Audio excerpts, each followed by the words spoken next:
My wife's sister announced her pregnancy at my birthday party, then smirked and said, "Sorry, guess I have a more important news to share." Everyone laughed except me.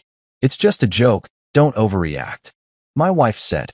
So the next day, I sent out a very different save the date. And when she saw what it said, she called me screaming. You know that feeling when you think you've got everything figured out? When life feels steady, predictable, maybe even a little boring in the best possible way. Yeah, well, that was me right up until my 38th birthday. I should have known something was coming when Riley started acting all secretive, whispering into her phone and shooing me out of rooms like I was some kind of spy trying to crack the code of her grocery list. "Just trust me," she kept saying with that mischievous grin that used to make my heart skip. "You're gonna love what I've got planned." And honestly, I did trust her. After 12 years together, Riley knew me better than anyone. She knew I wasn't the type who wanted some massive blowout party with a DJ and a fog machine. I was more of a good wine, close friends, and meaningful conversation kind of guy. Simple pleasures, you know?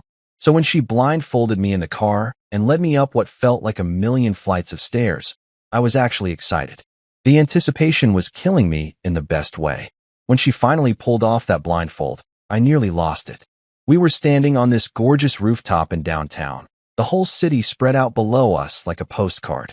String lights were draped everywhere, casting this warm, golden glow over everything. There were candles flickering on every table, and the smell of something incredible wafting from the kitchen. It was like something out of a movie, the kind of setup that makes you think, "Damn, I married the right woman." "Happy birthday, babe," Riley whispered in my ear, and I swear I got a little choked up. This was it. This was perfect.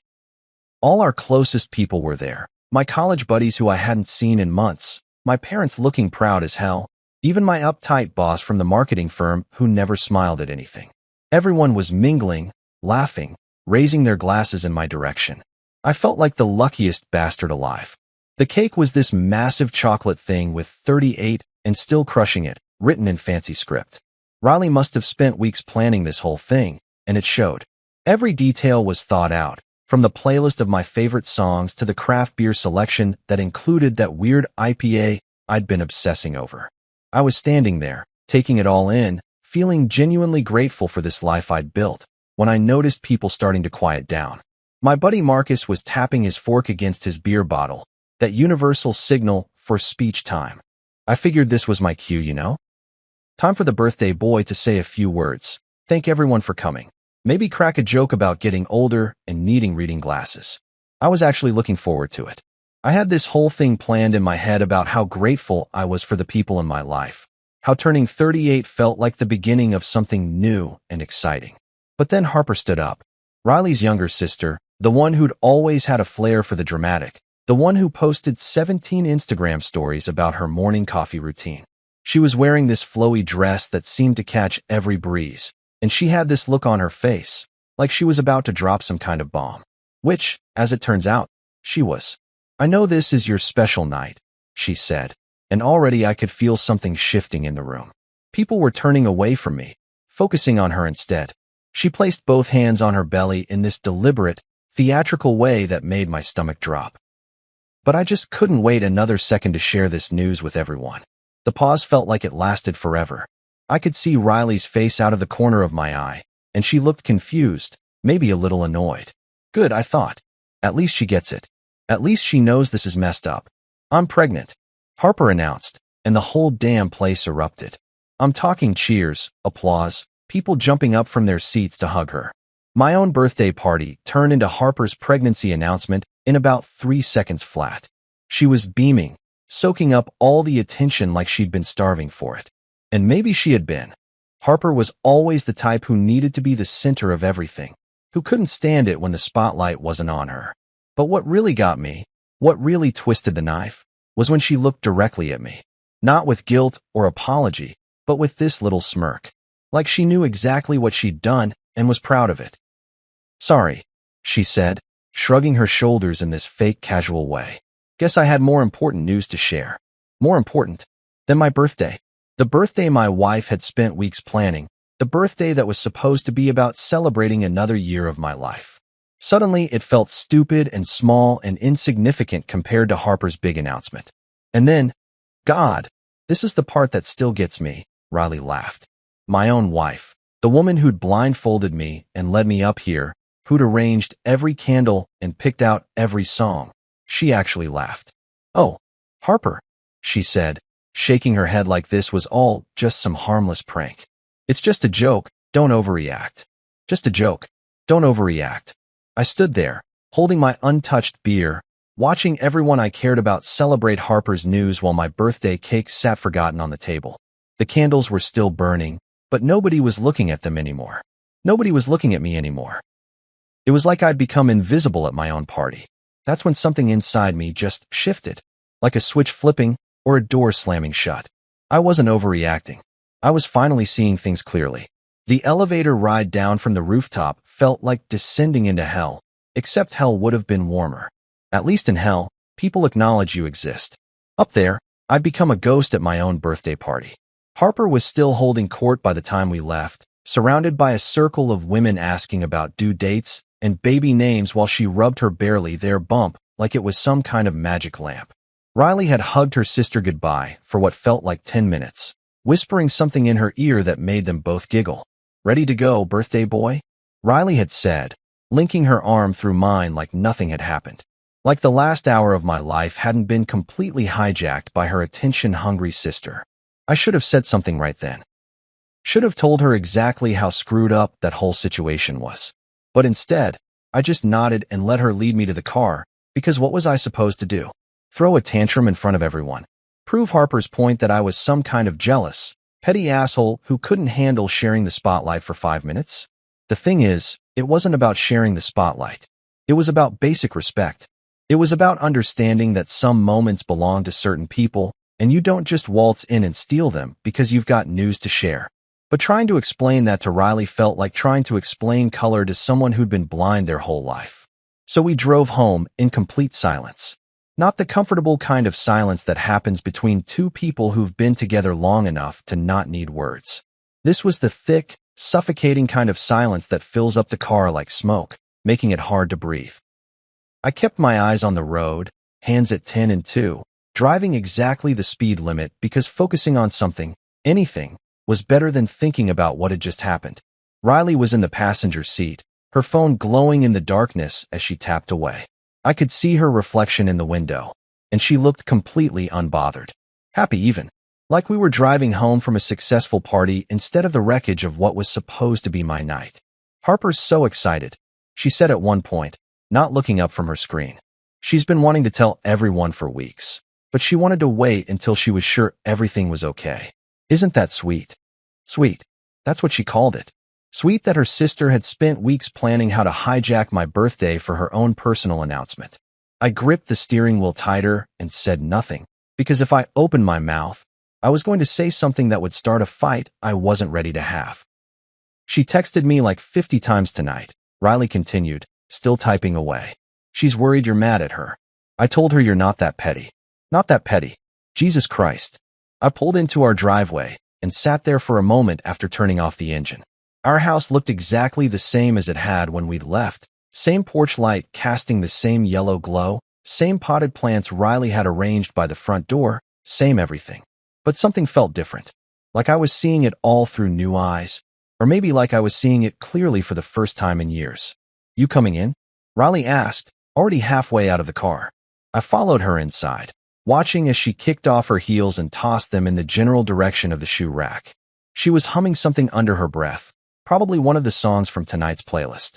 The playlist she'd made for my birthday party that had turned into Harper's pregnancy celebration. I went straight to the kitchen and poured myself 3 fingers of the good whiskey, the bottle we'd been saving for special occasions. Well, this felt special, all right. Special in the worst possible way. You want anything? I called out, but Riley was already upstairs, probably getting ready for bed and texting Harper some more about baby shower plans or whatever the hell they talk about. I stood there in our kitchen, holding my drink and looking around at all the familiar things. The coffee maker Riley used every morning, the stack of takeout menus held down by a magnet from our honeymoon in Hawaii, the birthday card she'd given me earlier that morning with some cheesy message about growing old together. It all felt foreign somehow, like I was visiting someone else's life. The worst part wasn't even Harper's announcement. It was how invisible I'd become in that moment. How easily everyone had forgotten why we were there in the first place. How quickly my birthday had become background noise to Harper's big news. And how completely okay Riley seemed to be with all of it. "You're not actually mad, are you?" Riley appeared in the doorway, wearing the pajamas I'd bought her for Christmas. She looked genuinely confused, like she couldn't fathom why I might be upset about what had happened. I took a long sip of my whiskey and said nothing. Because if I spoke, if I tried to explain how betrayed and forgotten I felt, I'd say too much. I'd say things that couldn't be taken back. Things about how she'd laughed when her sister made a mockery of my birthday. Things about how she hadn't even noticed when I went quiet for the rest of the night. Things about how she was more concerned with Harper's feelings than mine. So I said nothing at all. Riley waited for a few seconds, maybe expecting me to laugh it off or tell her I was fine. When I didn't, she shrugged and headed back upstairs. "Don't stay up too late," she called over her shoulder. I finished my drink and poured another one, then sat down at the kitchen table where I'd eaten breakfast that morning as a man who thought he understood his life. Now I wasn't so sure about anything. That was the moment something shifted inside me for good. Not just anger or disappointment, but something deeper. A fundamental understanding that the people I'd trusted most in the world didn't actually see me at all. I went to bed without saying goodnight, and Riley didn't even notice. I woke up at 5:47 a.m., 3 minutes before my alarm was supposed to go off. That's what happens when your brain won't shut up. It doesn't matter how much whiskey you drank the night before or how emotionally drained you feel. Your mind just keeps churning, processing, planning. I'd been lying there in the dark for God knows how long, listening to Riley's steady breathing next to me, and something had crystallized in those quiet hours before dawn. I wasn't going to let this slide. I wasn't going to pretend everything was fine and go back to being the invisible man in my own life.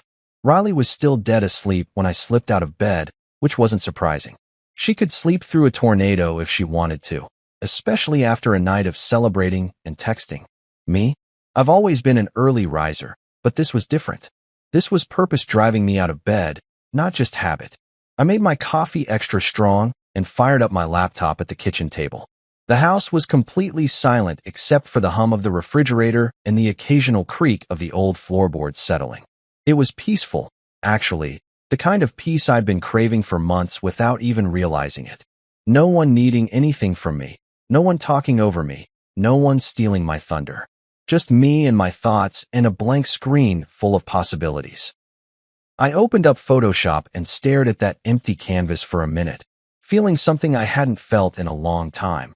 Excitement. Not the nervous, people-pleasing kind of excitement that comes from hoping everyone else will be happy with what you've done. This was different. This was the thrill of having a plan, of knowing exactly what you want to accomplish and having the skills to make it happen. The design came together faster than I expected. Clean lines, elegant typography, just enough visual interest to make people curious without giving anything away. I kept it simple, sophisticated simple, not boring simple. The kind of design that makes people take a second look because something about it feels important, even if they can't put their finger on what. Please reserve Saturday, October 19th. A celebration is coming. That was it. No details, no explanation, no RSVP information. Just enough to plant a seed in people's minds and make them wonder what the hell I was up to. I played around with the font for a while, trying different weights and spacing until it felt just right. The date needed to feel significant, like something worth clearing your calendar for. October 19th wasn't random, by the way. I'd done the math. That gave me exactly 6 weeks to plan whatever this was going to be. 6 weeks to figure out how to make a statement without looking like a complete psycho. 6 weeks to show everyone, especially Harper and Riley, that I wasn't the kind of guy who just takes things lying down. I pulled up my contacts and started building the recipient list. Everyone from last night's party made the cut, except for one very notable exception. Harper's name got skipped right over, like she didn't even exist. And you know what? That felt pretty damn good. My college roommate Jake in Portland. Check. My cousin Lisa and her husband from Chicago. Check. My parents, my work buddies, even that pretentious art dealer friend of Riley's who always talks about his latest gallery opening like he's curing cancer. They all made the list. But not Harper. The email went out at 6:23 a.m., which I thought was perfect timing. Early enough to catch people before their day got crazy, late enough that it wouldn't seem completely unhinged. I hit send, and then just sat there for a moment, feeling something I couldn't quite name. Relief, maybe? Or satisfaction. Like I'd finally done something instead of just letting life happen to me. It didn't take long for the responses to start trickling in. My phone buzzed with texts and emails throughout the morning, people asking what the celebration was for, whether this was some kind of surprise party, if they should bring anything. I ignored them all. The mystery was half the point. Riley stumbled into the kitchen around 9, looking like she'd been hit by a truck. She was wearing my old college sweatshirt and had her hair piled up in one of those messy buns that somehow looked effortlessly perfect on her. Under normal circumstances, I would have thought she looked cute. But these weren't normal circumstances. Coffee, she mumbled, making a beeline for the machine like a zombie seeking brains. I watched her go through her morning routine. 2 sugars, splash of cream, 3 careful sips before she was ready to acknowledge the existence of other human beings. It was a routine I'd watched thousands of times over the years, but today it felt different. Like I was observing a stranger. "Did you sleep okay?" she asked, finally looking at me with something resembling awareness. "Fine," I said, which wasn't exactly true, but it wasn't exactly false either. I'd slept like shit, but I felt more awake and focused than I had in months. My phone started buzzing around lunchtime. 3 missed calls from Riley, all within the span of 20 minutes. I was in a client meeting, showing mock-ups for a restaurant rebrand, but I could see her name lighting up my screen over and over again. The 4th call came with a voicemail. "Hey, it's me. People are asking me about some save-the-date thing you sent out. I have no idea what they're talking about. Call me back, okay? This is weird." Weird. That's what she called it. Not intriguing or exciting or even concerning. Just weird. I waited until I got home to deal with her. She was pacing around the living room like a caged animal, her phone clutched in her hand like a weapon. "What is that invite about?" she demanded the second I walked through the door. She was trying to sound casual, but I could hear the edge in her voice. The confusion mixed with irritation that came from being left out of something. I hung up my jacket and loosened my tie, taking my time. Let her sweat a little. Let her feel what it's like to be on the outside looking in for once. "You'll see," I said, giving her the same kind of mysterious smile she'd given me before my birthday surprise. Except this time, I was the one holding all the cards. I was 3 sips into my morning coffee when my phone lit up with notifications. Instagram, Facebook, Twitter. Harper had gone nuclear across every social media platform she could get her hands on. I almost laughed out loud when I saw what she'd done. Almost. The video was exactly what you'd expect from someone like Harper. Overly dramatic, perfectly lit, and completely transparent in its desperation. There she was, lying on what looked like an expensive couch in her trendy apartment, holding up a grainy black and white ultrasound photo like it was the freaking Declaration of Independence. The caption was even better. "Just in case anyone missed the real news, 2 hearts, baby sparkles, hashtag baby making moments, hashtag pregnancy journey, hashtag blessed beyond measure." She'd tagged everyone. And I mean everyone. People from my birthday party, people who weren't even there, probably half the city at this point. It was the social media equivalent of standing on a street corner with a megaphone, screaming, "Look at me," to anyone within a 5-mile radius. But here's the thing that really got me, the timing.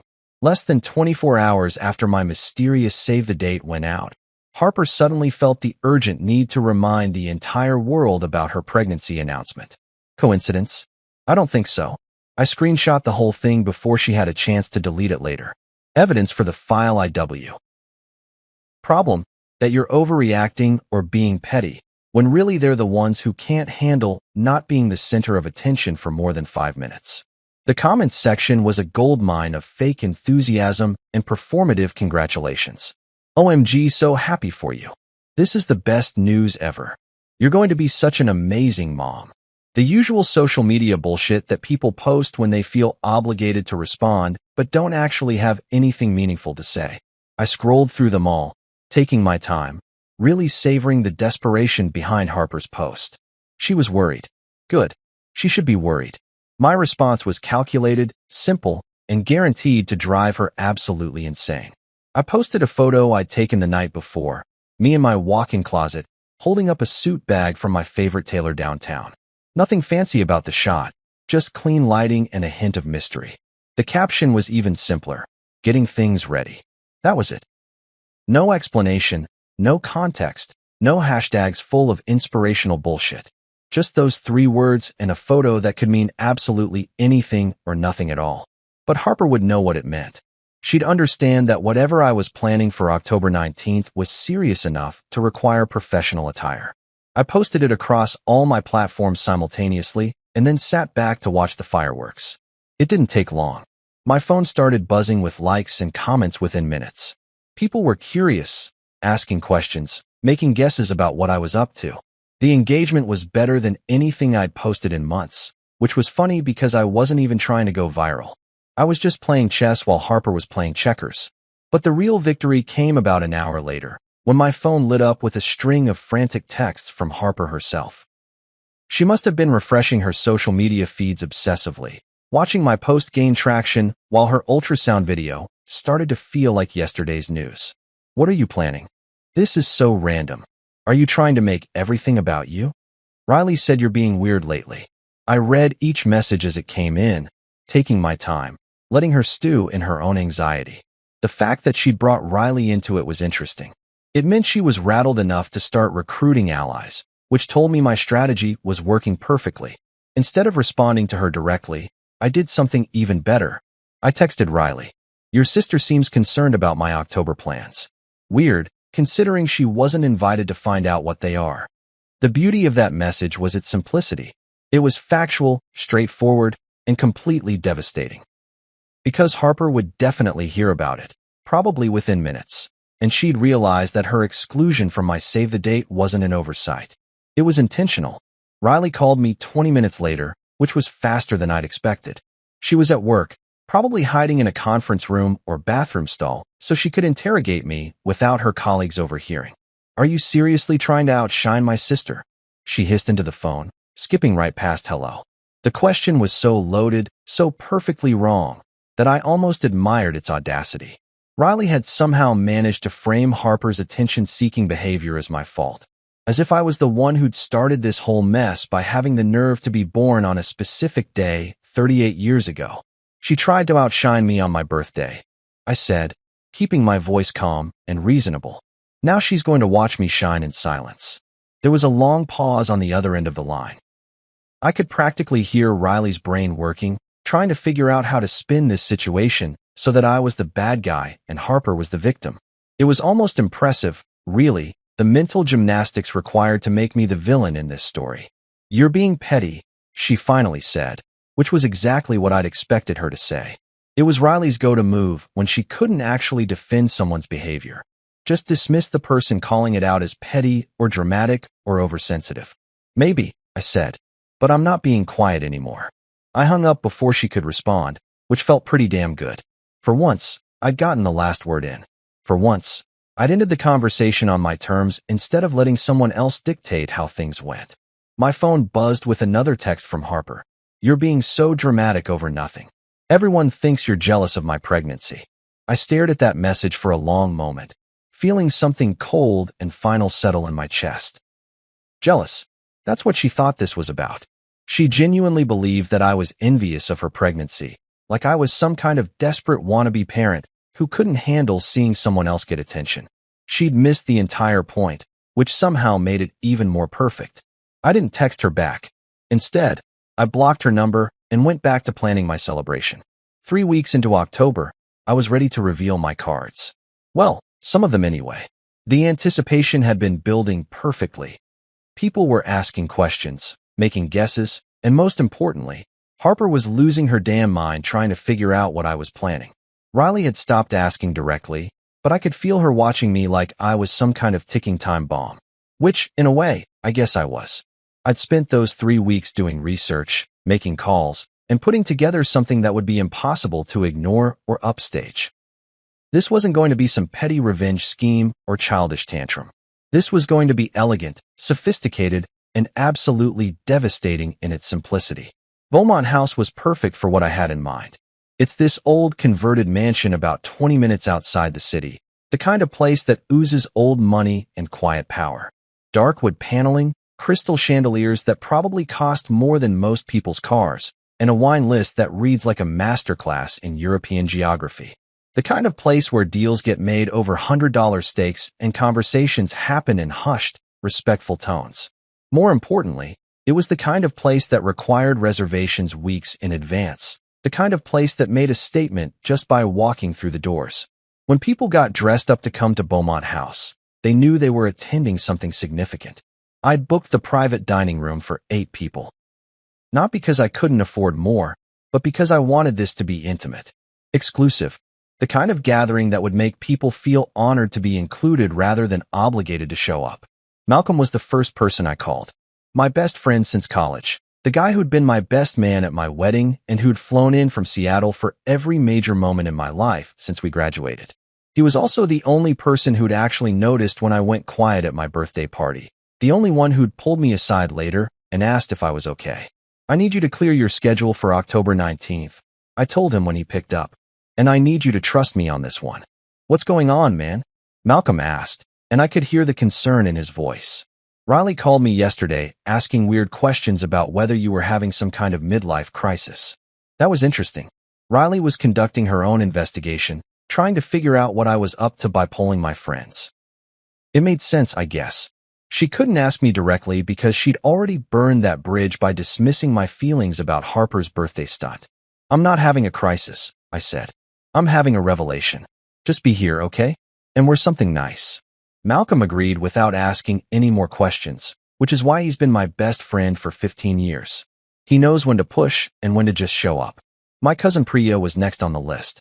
She and her partner Carmen lived about an hour away, and Priya had always been the family member who actually got it. She'd been at my birthday party, and I'd caught her rolling her eyes when Harper made her announcement. Not because she was against pregnancy announcements in general, but because she understood timing and basic social awareness. "Dinner at Beaumont House?" she said when I called. "Damn, what's the occasion? Did you win the lottery or something?" "Something like that," I said. "Just bring Carmen and yourselves. And maybe don't mention this to the rest of the family just yet." "Ooh, mysterious," Priya laughed. "I like it. Count us in." The work friends were trickier. I wanted people who actually knew me, not just colleagues who felt obligated to show up because we shared an office building. I settled on David from the creative department, the guy who'd been my closest collaborator on the biggest campaigns of my career, and Sarah from account management, who'd become a genuine friend over the years and who'd always been straight with me about everything from client feedback to relationship advice. Both of them accepted immediately, which told me I'd chosen the right people. They were curious about the mystery, but trusted me enough to clear their schedules without demanding explanations. The final guest was Emma, my neighbor from 2 doors down. She was in her 70s, a retired literature professor who'd become an unlikely friend over the past few years. We'd started talking over the fence about her garden, and somehow those conversations had evolved into long discussions about books, life, and the art of knowing when to speak up versus when to stay quiet. Emma had a way of seeing through bullshit that I deeply respected. "A celebration dinner?" she said when I invited her. How delightfully vague. Should I be prepared for shocking revelations or just good wine? "Both," I said, and she laughed like I'd just told her the best joke she'd heard all week. The night arrived with perfect October weather, crisp but not cold, clear skies, the kind of evening that makes you grateful to be alive. I'd chosen my outfit carefully. The navy suit from the photo, a white shirt that fit like it was tailored for me specifically, and the silver cufflinks Riley had given me for our 10th anniversary. Looking good was part of the strategy. Beaumont House delivered exactly what I'd hoped for. The private dining room was elegant without being stuffy, the lighting was warm and flattering, and the staff treated us like we were the most important people in the building. Which, for that night, we were. Everyone arrived within 15 minutes of each other, and I could see the questions in their eyes as they took in the setting. This wasn't just dinner, this was an event. The kind of dinner that gets remembered and talked about for years afterward. Malcolm pulled me aside while everyone was getting settled. "Okay, seriously, what's going on? This is either a really elaborate birthday do-over, or you're about to tell us you're running for mayor." "Neither," I said, adjusting my cufflinks. "Just wait." When everyone was seated and the wine was poured, I stood up at the head of the table. The conversation died down naturally, and 7 pairs of eyes focused on me with genuine attention. When was the last time that had happened? When was the last time people had actually listened to me speak without interruption or distraction? Thank you for being here. I began, looking around the table at these people I'd chosen carefully. Thank you for being the kind of people who celebrate others without needing to be the center of attention. I could see understanding dawning on some of their faces. Malcolm nodded slightly, and Priya's eyes widened with what looked like approval. I asked you here tonight because I wanted to share something with people who actually see me, I continued. People who understand that some moments belong to specific people, and that's okay. I reached into my jacket pocket and pulled out 8 cream-colored envelopes, each one sealed with the same elegant simplicity as my original save the date. What I'm about to share with you can't be hijacked, interrupted, or turned into someone else's moment, I said, handing out the envelopes. Because none of you would ever do that to someone you care about. The room was completely silent as they opened their invitations. The confrontation came 2 days later, which was actually longer than I'd expected Riley to hold out. I'd been wondering when she'd finally corner me and demand answers, because there was no way Harper had kept quiet about being excluded from my inner circle dinner. The sister grapevine was probably buzzing with speculation and outrage. I was in the garage, organizing my tools, and actually enjoying the methodical process of putting everything in its proper place, when Riley appeared in the doorway like some kind of avenging angel. Except angels don't usually look that pissed off. Why wasn't I invited to your dinner? She demanded, skipping right past any pretense of casual conversation. I looked up from the socket wrench set I was arranging and really studied her face. She was furious, but underneath the anger was something else. Hurt, maybe? Or confusion. Like she genuinely couldn't understand why her own husband would organize a gathering without including her. You really want to know? I asked, setting down the wrench and giving her my full attention. Of course I want to know. It's completely bizarre, having people call me asking about some mysterious dinner my own husband threw without telling me. Do you have any idea how embarrassing that is? Embarrassing. That's what she was worried about. Not that she might have done something to hurt me, not that our relationship might be in trouble, but that she looked foolish to other people. It was so perfectly Riley that I almost laughed. Instead, I asked her the question that had been burning in my chest for weeks. Did you stand up for me when your sister embarrassed me? Or did you laugh? The silence that followed was deafening. Riley's mouth opened and closed a few times, like she was searching for words that wouldn't come. I could see her brain working, trying to figure out how to spin what had happened, how to make it seem less significant than it was. But she couldn't do it, because we both knew exactly what had happened, and we both knew exactly how she'd responded. It wasn't that big a deal, she finally said, which was somehow worse than if she'd just admitted she was wrong. Not that big a deal, I repeated, letting the words hang in the air between us. My sister-in-law hijacked my birthday party to announce her pregnancy, smirked at me while she did it, and you laughed. But it wasn't that big a deal. She didn't hijack anything. She just shared some good news. At my birthday party, during my toast, after spending weeks planning the perfect moment to steal my thunder, Riley crossed her arms, settling into that defensive posture I'd seen 1,000 times over the years. It usually worked on me, usually made me back down and apologize for making a big deal out of nothing. But not this time. You're being ridiculous, she said. Harper was excited. She wanted to share her news with people she cares about, and she couldn't wait until literally any other day to do it. It just happened naturally. She was caught up in the moment. I stared at my wife, really looked at her, and realized that she actually believed what she was saying. She'd convinced herself that Harper's announcement was spontaneous, that it was some kind of innocent mistake rather than a calculated move to steal attention. Either that, or she was lying to protect her sister, which might have been even worse. Riley, I said, keeping my voice as calm as possible, your sister practiced that announcement. She knew exactly what she was doing.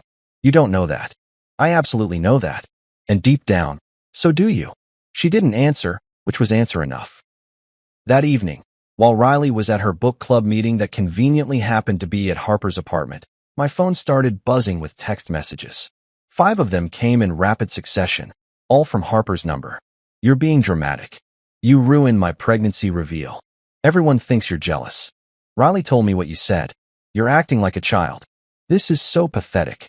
I read each message twice, taking my time, really absorbing the mindset behind them.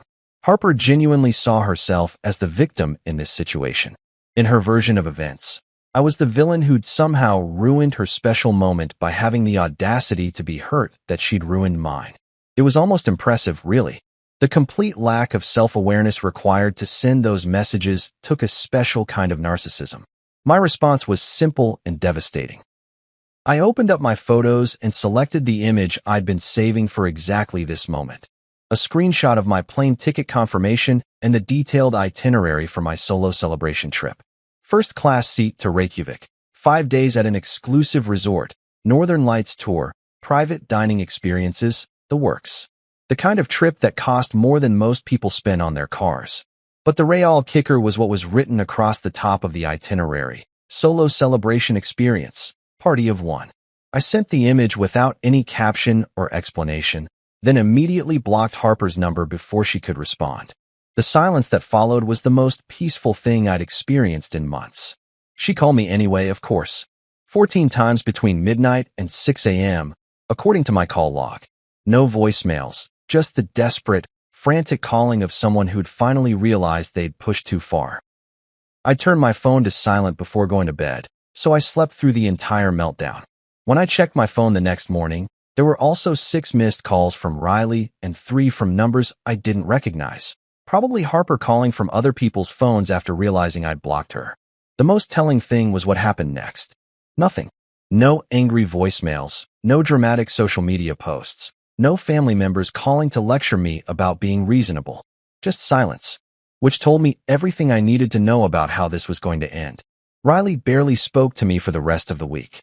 She'd come home from work, eat dinner while scrolling through her phone, and go to bed early. We were living like polite strangers sharing the same house, which was somehow more honest than anything we'd done in months. On Friday morning, I found a note on the kitchen counter. Going to stay at my parents' for the weekend. Need some space to think. Space to think. Right. Space to strategize with Harper about how to handle their family's latest crisis. Space to figure out how to make me the bad guy in a situation where her sister had been completely out of line. I crumpled up the note and threw it in the trash, then made myself a cup of coffee and started finalizing my travel plans. For the first time in weeks, I felt completely at peace.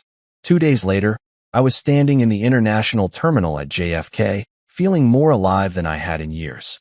My suitcase was packed with thermal layers and waterproof gear, my camera bag was loaded with enough equipment to capture the trip of a lifetime, and my boarding pass read Reykjavik in bold letters that made my heart race every time I looked at it. Malcolm was beside me, scrolling through his phone and showing me pictures of the hotel. Next week, the others were scattered around our gate area. Priya and Carmen sharing a bag of airport snacks, David reading some thick business book he'd brought for the flight, Sarah FaceTiming with her kids to say goodbye, and Emma sitting quietly with a cup of tea and what looked like a leather-bound journal. My chosen family, I thought. The people who'd shown up without question when I'd asked them to trust me. Riley hadn't spoken to me since our confrontation 2 nights ago. She'd slept in the guest room both nights, leaving for work early and coming home late, like she was trying to avoid dealing with the reality of what was happening between us. Part of me had hoped she'd come around, maybe even asked to join us at the last minute. But a bigger part of me was relieved that she hadn't. This trip wasn't about fixing our relationship or proving a point to her. This was about reclaiming something that belonged to me. Boarding will begin in approximately 20 minutes, the gate agent announced, and I felt that familiar flutter of pre-travel excitement mixed with something deeper. This wasn't just a vacation. This was a statement. I pulled out my phone to check the time and saw 17 missed calls from an unknown number. Riley, probably, calling from her office line after I'd blocked her personal phone the night before. There were no voicemails, which told me everything I needed to know about the urgency of whatever she wanted to say. "You good, man?" Malcolm asked, noticing me staring at my phone. "Never better," I said, and I meant it. I powered down the phone and slipped it into my carry-on. Whatever drama was happening back home could wait. For the next week, I was going to be completely unreachable, completely present, completely focused on the experience I'd created for myself and the people who'd chosen to share it with me. The flight to Reykjavik was perfect, smooth, quiet, and full of anticipation. We had a whole row to ourselves in business class, which I'd splurged on because this was a once-in-a-lifetime celebration and I wanted everything to be exactly right. Emma spent most of the flight reading, occasionally looking up to point out something interesting in the clouds below. Priya and Carmen fell asleep holding hands, which was somehow both adorable and inspiring. Malcolm and I talked about everything and nothing: work, travel, the weird ways life surprises you when you least expect it. "So are you going to tell me what this is really about?" he asked somewhere over the Atlantic, when the cabin lights had dimmed and most of the other passengers were sleeping. I thought about how to answer that, how to explain that this trip was about more than just getting away or proving a point. It was about remembering who I was when I wasn't being overshadowed or interrupted or made to feel invisible. You know how sometimes you realize you've been living your life on other people's terms? I said finally. Like you've been so focused on keeping everyone else happy that you forgot what makes you happy. Malcolm nodded slowly. Riley and Harper. Riley and Harper, I confirmed. And everyone who laughed when Harper hijacked my birthday. Everyone who thought it was funny or cute or just harmless drama. Including Riley. Especially Riley. We sat in comfortable silence for a while, watching the darkness outside the airplane window. Then Malcolm said something that hit me right in the chest. "You know what I noticed at your birthday party? You disappeared. Like, physically you were still there, but the real you just vanished. It was like watching someone die in real time." He was right. That's exactly what it had felt like. Like some essential part of me had just shut down when Harper made her announcement and everyone started cheering. Like I'd been erased from my own celebration. "Well," I said, "I'm not disappearing anymore." Iceland was everything I'd hoped for and more. Our first morning, we woke up to snow falling outside those floor-to-ceiling windows Malcolm had shown me pictures of. The landscape was otherworldly, all black volcanic rock and white snow and steam rising from natural hot springs. It was like being on a different planet, which was exactly what I needed. We spent our days exploring glaciers and geysers, soaking in thermal pools that felt like nature's own therapy sessions, and eating incredible food at restaurants tucked away in Reykjavik's winding streets. But it was the second night that everything clicked into place. We were outside the city, lying on our backs in the snow, waiting for the northern lights to appear. The sky was clear and cold and full of more stars than I'd ever seen in my life. Emma was telling us about the mythology behind the aurora borealis, how ancient cultures thought they were messages from the gods or the souls of warriors dancing in the afterlife. Then the lights started. At first, it was just a faint green glow on the horizon, so subtle I thought I might be imagining it. But then it began to move, spreading across the sky in waves of color that seemed impossible. Green and blue and purple, dancing and shifting like something alive. "Jesus," David whispered, and I realized we'd all gone completely silent. I pulled out my camera and started shooting, trying to capture something that felt too beautiful and too personal to be real. The aurora was performing just for us, putting on a show that would never be exactly repeated, in a place where Harper couldn't interrupt and Riley couldn't dismiss, and no one could steal the moment for their own purposes. That's when I decided to post the photo. I turned my phone back on for the first time since leaving New York and uploaded the shot I'd just taken, me silhouetted against the northern lights, arms spread wide like I was embracing the entire sky. The caption was simple: "Sometimes silence speaks louder than applause." I posted it across all my social media accounts and then turned the phone off again. I didn't need to see the responses. I didn't need validation or likes or comments. The message was for one person, and she'd know exactly what it meant. Riley called me 14 times that night. 14 missed calls with no voicemails. Just the desperate attempt to reach someone who'd finally learned the power of being unreachable. I slept better that night than I had in years, surrounded by the kind of silence that only comes from being exactly where you're supposed to be, with exactly the people who deserve to share it with you. The first thing I noticed when I walked into my house was the smell. Not bad, exactly, but different, like someone had been stress cooking or stress cleaning, or maybe both. The air felt heavy, charged with the kind of tension that comes from unresolved conflict and too many sleepless nights. I set down my suitcase in the entryway and took a moment to just stand there, letting my eyes adjust to being back in this space that felt both familiar and foreign at the same time. 7 days in Iceland had changed something fundamental in me. I felt lighter, clearer, like I'd left behind more than just jet lag and vacation clothes. The silence of those vast landscapes had gotten into my bones, teaching me the difference between being alone and being lonely. I'd spent a week surrounded by people who celebrated me without reservation, who listened when I spoke and didn't feel the need to compete for attention or turn every moment into their own personal stage. Now I was back in the house I'd shared with Riley for 8 years, and it felt like returning to a crime scene. The living room was a disaster zone. Throw pillows were scattered on the floor. There were at least 6 empty wine glasses on the coffee table, and what looked like the remnants of several takeout meals were stacked on the kitchen counter. Riley's laptop was open on the couch, surrounded by crumpled tissues and a notebook covered in her messy handwriting. I walked through the house slowly, taking inventory of the damage. The guest bedroom looked like it had been occupied. The sheets were rumpled, and there were clothes thrown over the chair. So she'd been staying here while I was gone, which was interesting. Not in our bedroom, but not at her parents' house either. Like she'd been in some kind of emotional limbo, not sure where she belonged. The bathroom mirror had a post-it note stuck to it in Riley's handwriting. Call Dr. Martinez about couples therapy. Below that, another note. Buy groceries, actual food, not just wine and ice cream. And below that, figure out what the fuck is happening to my marriage. I stared at that last note for a long moment. The profanity was unlike Riley, who usually kept her language pretty clean even when she was upset. But there was something raw and honest about it that hit me harder than all the missed calls and frantic texts I'd been ignoring. My phone had stayed off for most of the trip, but I turned it on briefly at the airport to check for any actual emergencies. No emergencies, but 47 missed calls from Riley, 12 from Harper's unknown numbers, and about 100 text messages that I'd scrolled through without really reading. The overall theme seemed to be a progression from confusion to anger to something that looked like panic.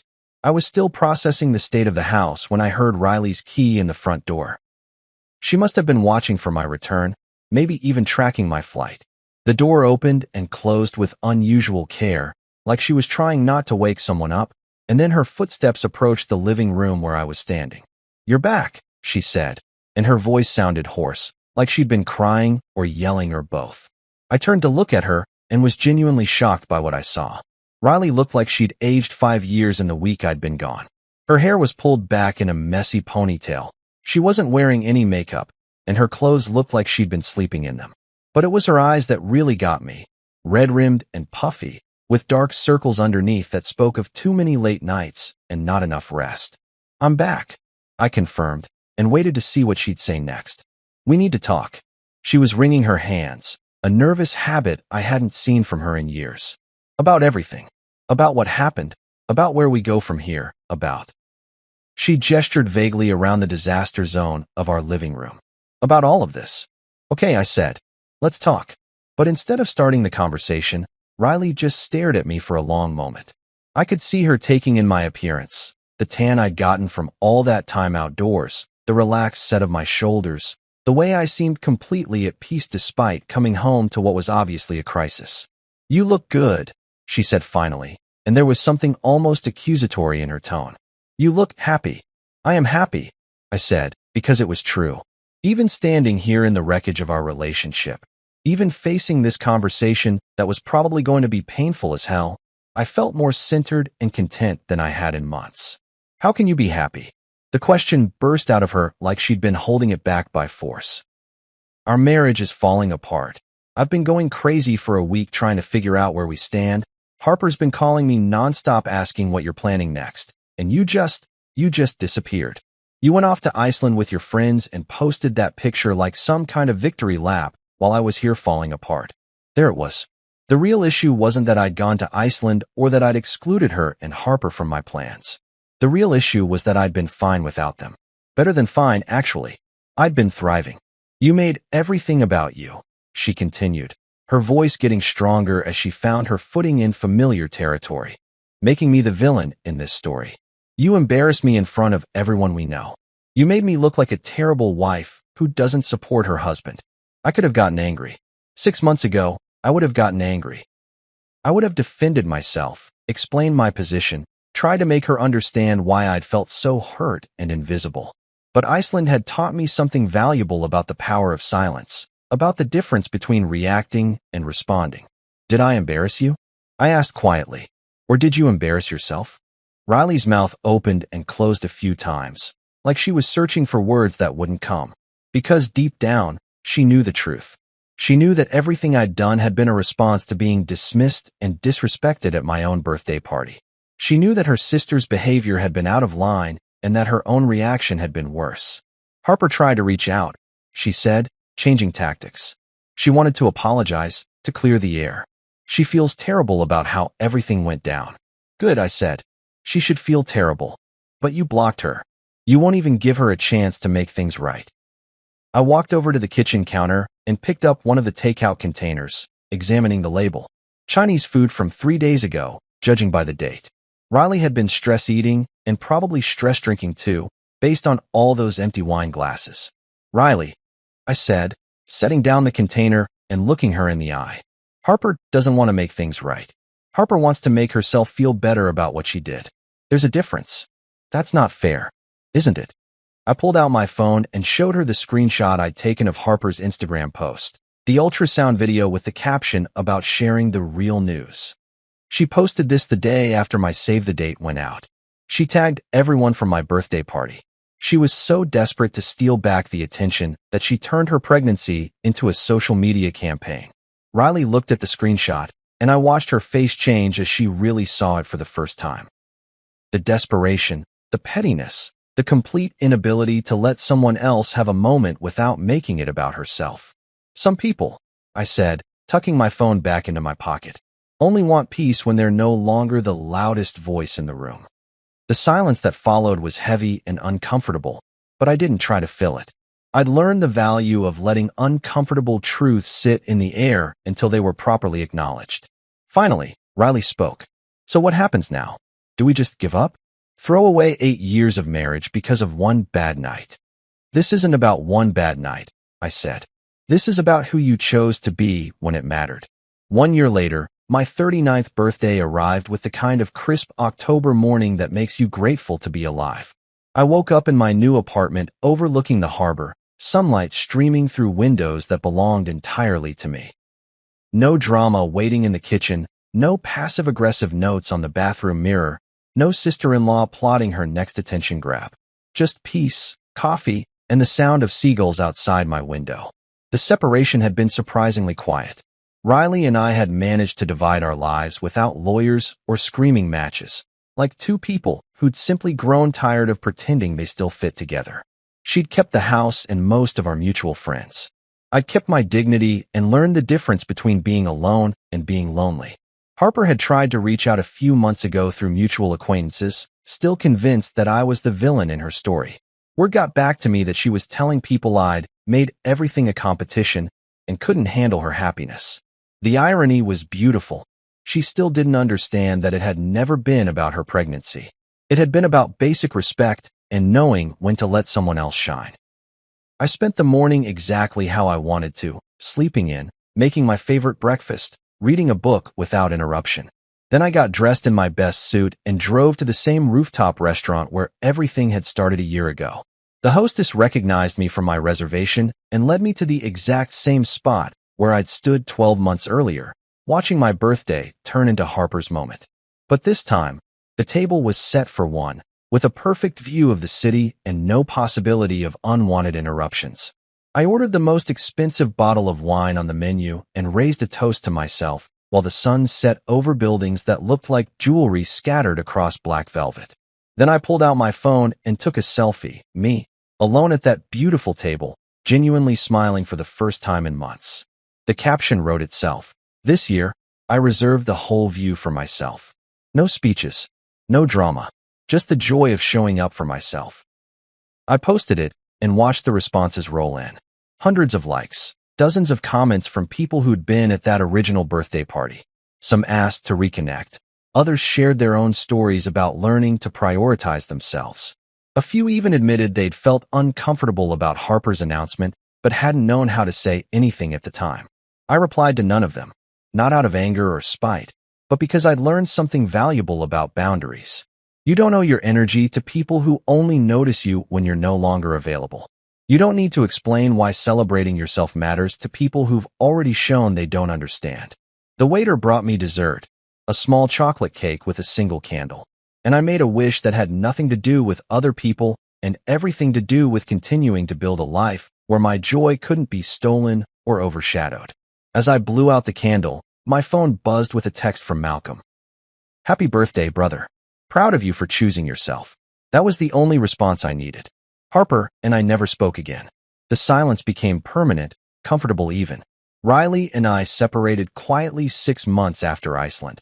Our divorce finalized with the kind of mutual exhaustion that comes from realizing you've been fighting for something that was already dead. She'd wanted a man who didn't make everything a competition. I'd wanted someone who didn't treat my life like a sideshow. Turns out we were both right about what we needed, just not from each other. I moved to the coast 8 months later, trading city noise for ocean waves and opening a small design studio in a converted warehouse overlooking the water. My clients were local businesses and artists who valued creativity over corporate politics. The work was meaningful, the pace was human, and nobody interrupted my meetings to announce their pregnancy. My 40th birthday came with salt air and genuine celebration. I'd invited 12 people: Malcolm, Priya and Carmen, Emma, a few new friends from town, and my neighbor Sarah, who made incredible sourdough bread and had never once tried to steal anyone's moment. We gathered at my studio as the sun set over the water, the space filled with fairy lights and the kind of laughter that comes from people who actually enjoy each other's company. When I stood to thank everyone, the room went quiet with real attention, not the fake politeness of people waiting for their turn to speak. "Thank you," I said, looking around at faces that lit up when they saw me, for being the kind of people who lift their glasses for me, not in spite of me. Malcolm raised his beer. "To second chances and better choices. To knowing your worth," added Emma. "To uninterrupted celebrations," laughed Priya. We toasted, we ate, we told stories until late into the night. No one hijacked the moment. No one needed to be the center of attention. No one made me explain why that mattered. For the first time in years, I didn't have to fight for space in my own celebration. The silence between toasts was comfortable, filled with contentment instead of tension. I'd finally learned the difference between being celebrated and being tolerated. It had only taken 40 years and one stolen birthday to figure out which one I deserved.